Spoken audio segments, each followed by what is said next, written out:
오늘도 우리 하나님의 큰 은혜가 함께하기를 주님 이름으로 축복합니다. 오늘 여호수아 4장에는 요단강을 건너는 동안에 사건을 기록하고 있습니다.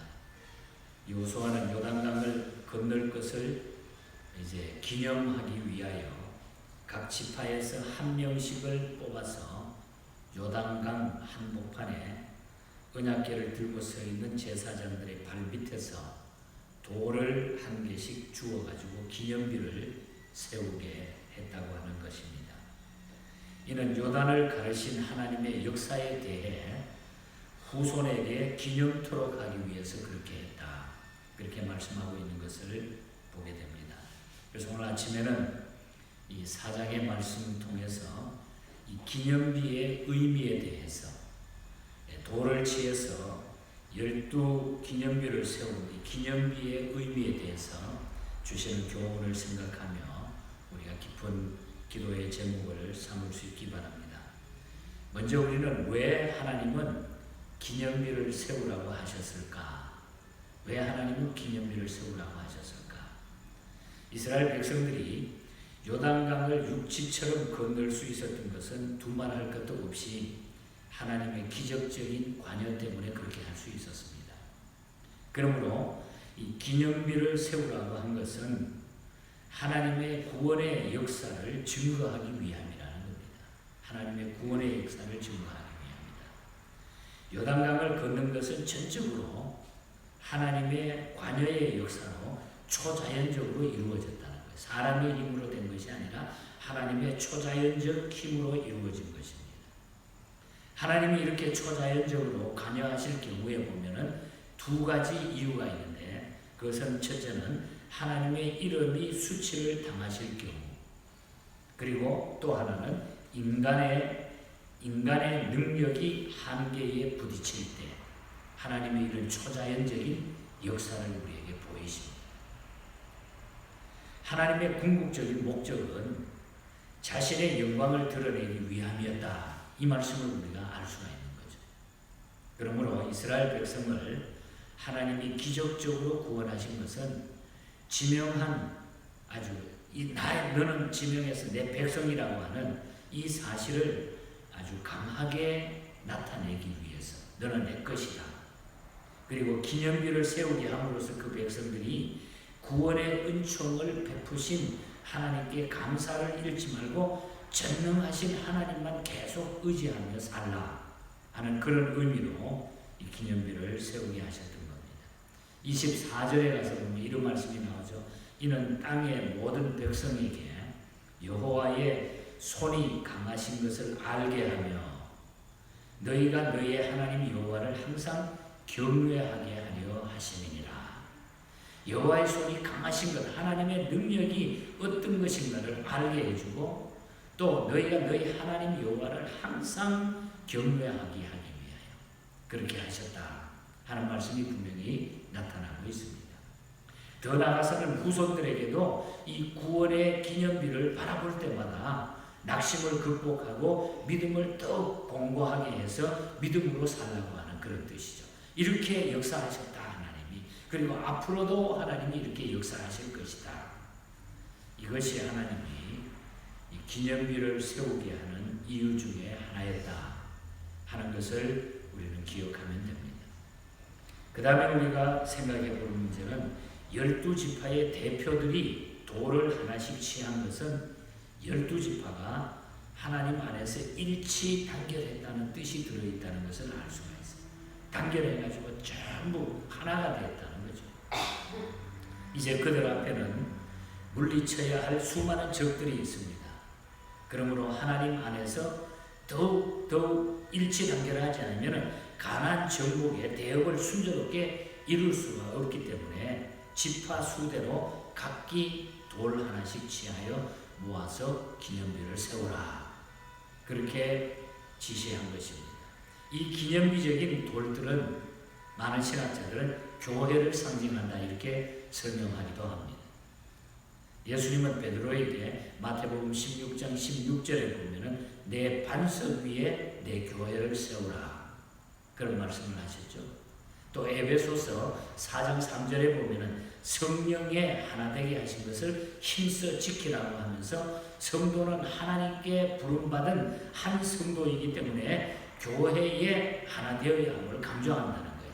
하나님의 하나됨에 하나님의 한 성령, 한 교회. 교회가 하나님께 영광 돌리는 일과 감사하는 일에 하나가 되지 않으면 마귀를 기쁘게 해주는 것이기 때문에 우리는 교회가 하나님의 백성들이 모두가 하나가 되어야 된다. 안 그러면 마귀가 기뻐한다. 그래서 요즘 세상의 악한 세력들은 정치 집단이라든지 하나님을 도전하는 악한 세력들은 교회를 자꾸 분리시키는 거예요. 우리 한국의 요즘 보세요. 다 교회지만은 교회 가운데도 그냥 이쪽에 붙어 저쪽에 붙어 성경 한 말씀을 떠나가지고 어디가 진짜인지 그걸 따르지 아니하고 주의 종들까지. 이것이 문제라는 거죠. 교회는 하나인 거예요. 지구촌의 교회는 하나님은 한 하나님이시라는 거예요. 그래서 하나님 안에서 일치 단결했다고 하는 이 놀라운 뜻이 여기에 포함이 되어 있어요. 우리 한국교회와 우리 모두가 다시 한번 곱씹고 이 말씀을 우리 가슴에 새기면서 오늘 현실 속에서 우리는 믿음으로 승리해야 될 줄 믿습니다. 우리 하나님의 한 성령 하나가 되어야 된다. 그리고 이 기념비의 예언적인 뜻을 우리가 볼 수가 있는데 성 어거스틴 같은 사람은 세 가지 점으로 이 말씀을 이야기했습니다. 이 기념비의 예언적인 그런 뜻을 첫째는 옛것을 묻어버리고 새로운 생명의 탄생, 즉 새로운 이스라엘을 의미하며 12 사도를 통해서 그리스도의 교회를 의미한다. 이렇게 먼저 설명을 했습니다. 그리고 두 번째는 세례를 통한 죄사함을 받았다는 것을 의미한다는 거예요. 거룩한 땅에 들어가기 위해서는 죄 씻음 받는 회개가 먼저 있어야 된다는 거죠.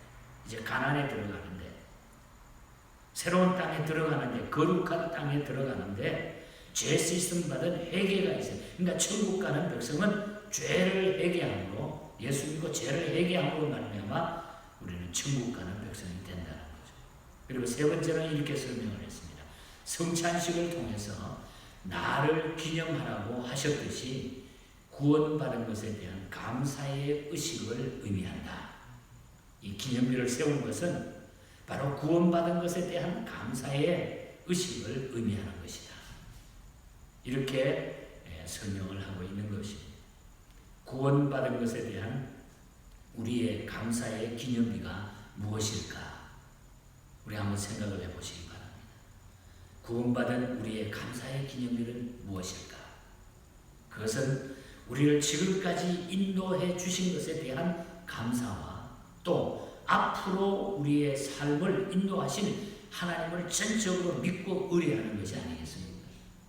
지금까지 인도해 주신 것에 대한 감사, 그리고 앞으로도 우리의 삶을 인도해 전적으로 우리를 인도해 주실 것이라고 하는 그걸 믿는, 그것을 의뢰하는, 하나님 앞에 맡겨드리는. 그래서 우리는 구원받은 것에 대한 감사와 앞으로 인도하실 하나님을 전적으로 믿는 것이 오늘 우리의 영적인 기념비가 되어야 돼요. 우리가 늘 이 기념비를 세워야 합니다. 20절 말씀에 보면 여호수아가 요단에서 가져온 12돌을 길갈에 가서 세우고 그랬잖아요. 요단에서 길갈까지의 그 거리를 보면은 약 10km 정도 됩니다.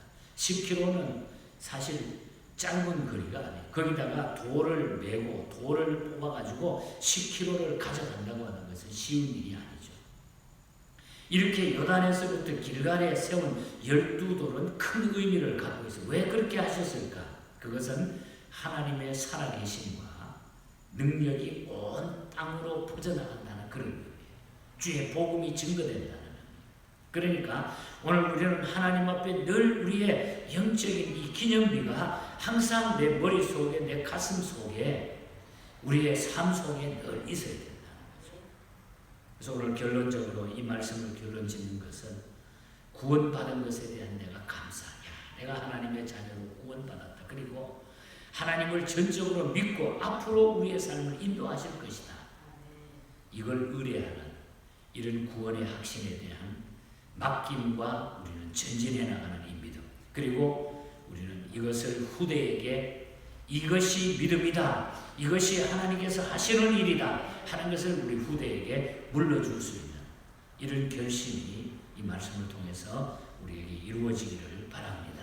이미 우리가 믿고 있지만 이 말씀을 확인하시면서 언제나 우리에게 영적인 기념비가 세워져 있을 수 있도록, 잊어버리지 않도록 이 믿음으로 끝까지 승리할 수 있기를 주님 이름으로 간절히 축복합니다. 하나님 아버지 감사합니다. 이렇게 어려운 일들이 우리 앞에 놓여 있습니다. 마치 가나안을 정복해야 될 이스라엘 백성들처럼 요단을 건너고 많은 장애물들이 있는데도 불구하고 우리가 이 땅에 서 있어야 되고 견뎌야 되고 인내해야 된다고 하는 이 사실 앞에 다시 한번 이 말씀을 통하여 우리가 위로받으며 하나님 앞에 감사함을 드리지 않을 수가 없습니다. 구원받은 이 감격, 또 앞으로도 우리의 삶을 하나님이 인도하신다고 하는 이 확신, 하나님께 우리의 삶을 의뢰하는 이 믿음의 놀라운 영적인 기념비가 언제나 우리에게 세워져 있게 하여 주시옵소서. 하나님은 어떤 환경 가운데서도 역사하시고 이 그것 자체까지, 환경 자체까지, 모든 일어나는 일들 자체까지 우리 하나님의 손안에 있다는 것을 저희들이 알고 맡겨드리며 승리하며 살게 해 주시옵소서.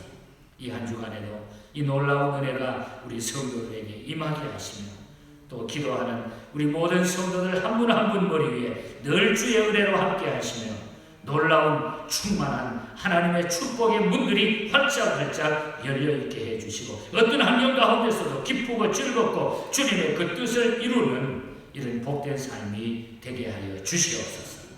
거룩하신 예수님 이름으로 기도하옵소서.